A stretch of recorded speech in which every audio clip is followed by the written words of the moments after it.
Salah satu alasan saya ingin membahas ini dengan Pak Kiai itu adalah masyarakat kan tidak semuanya ahli agama, Pak Kiai.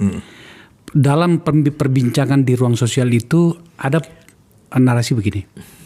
Apakah yang terjadi dengan Indonesia, dengan bangsa yang besar ini, di mana masyarakatnya dikenal sebagai bangsa yang paling religius sedunia, jumlah masjid terbesar, organisasi keagamaan hadir di mana-mana, begitu mudah orang menjadi seorang penceramah di sini, ya kan? Tetapi kemudian tampaknya peradaban kita, budaya kita, kebudayaan kita dan peradaban kita itu tampaknya semakin merosot.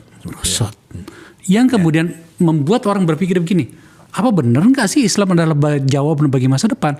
Yang membuat banyak orang kalau di luar negeri, terutama di negara-negara Arab tadi itu mereka berpindah. Nah, menyinggung budaya, kita hadis tahu semua, hafal semua lah. Ya. Innama bu'itsu li utammima makarimal akhlaq. Tidak sekali-kali aku diutus kecuali untuk memperbaiki akhlak. Apa artinya itu? Artinya yang mengangkat martabat budaya bangsa dan akhlaknya. Budayanya, bukan agamanya. Bukan agamanya. Kita malu dong dengan RSC yang ateis. Tidak ada korupsi, nggak ada penyelewengan, penyimpangan. Kita di sini yang hobinya umroh. Hobinya bangun masjid malah. Iya. Tapi korupsi di mana-mana. Malu dong. Semakin kita punya dalil, kita punya ayat, kita punya hadis, semakin hancur kita ini. Kenapa? Budaya tadi. Agama hanya dimanai hanya dengan akidah dan syariah. Padahal hadis-hadis atau Quran dan hadis yang menekankan budaya luar biasa. Al-haya'u minal iman. Malu itu adalah salah satu bagian dari iman. Termasuk an-nadhafatu minal iman. Kebersihan dari iman. Itulah hadis-hadis itu yang harus kita pahami betul.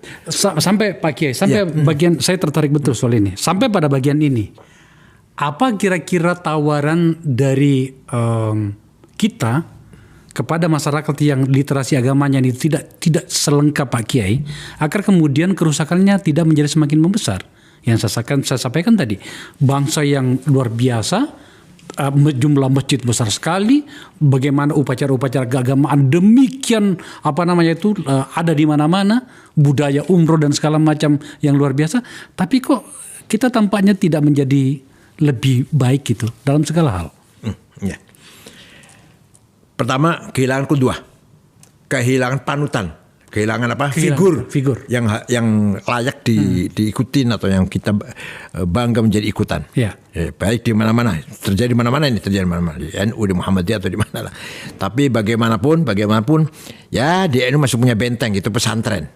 Walaupun tidak menjamin juga saya keluaran pesantren pasti baik, nggak jamin juga. Tapi bagaimanapun pesantren masih dianggap al-hasnul hasin, benteng moral, benteng budaya, benteng akhlakul karimah. Masih ada anggapan seperti itu masih. Nah, tinggal contoh qudwah hasanah.